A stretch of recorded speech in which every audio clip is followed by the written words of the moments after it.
Bismillahirrahmanirrahim. Iyyaka na'budu wa iyyaka nasta'in. Assalamu alaikum students. Today we are solving the question number 2 from the exercise of 1.1 business mathematics. So let's read the question first. सबसे पहले हम question पढ़ लेते हैं. If A is a half as old as B is a half old as C, the sum of their ages is 105 years. Then find the ages separately. So if A is a half as old B, तो सबसे पहले आप late कर लें as of A, ये आप late कर लें x कर लें, ठीक है. जब ना हो तो लेट ए x ही करते हैं, ठीक है. Age of A equal to x, then age of B 2x. ये 2x कैसे होगा? देखें आप अगर क्वेश्चन को गौर से पढ़ें ना, A is a half of as old as B. अब जो A है ना वो B का हाफ है. अब 2 का हाफ कितना होता है? 1. तो अब ये 1 है ना, इसका मतलब है A हाफ है B का, यानी B डबल होगा ना A का. सीधी सी बात है, B डबल होगा A का. तो इसीलिए A का खाली 1x है, तो 1 का डबल कितना होता है? 2.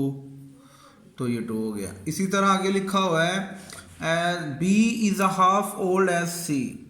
तो B जो है वो हाफ है C का. तो अब देखिए ना, इसका मतलब है C डबल होगा B का.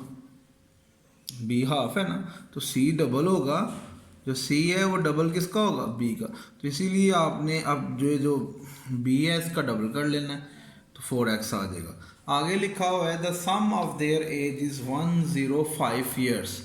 सो यहाँ पे अगर वो कह रहा है इन सब को सम करें, तो इनको सम करें तो ये कितना आ जाता है? 105. तो आपने क्वेश्चन के मुताबिक इसको सॉल्व कर लिया है कि इन सब को प्लस किया है और आगे लिख दिया इक्वल टू 105. तो इन सब को प्लस करें तो 7x आ जाएगा इक्वल टू 105. तो अब ये x निकालना है, ये मल्टीप्लाई हो रहा है, उधर जाके डिवाइड हो जाएगा. सो अब आप कैलकुलेटर पे डिवाइड करें तो ये 15 ईयर आ जाएगा. इसी तरह बाकी की भी एज आ जाएगी. एज ऑफ A x था, x कितना आ गया? 15. एज ऑफ B 2x है, 2x. तो 2 मल्टीप्लाई बाय 15 ये कितना आ जाएगा? 30 ईयर्स.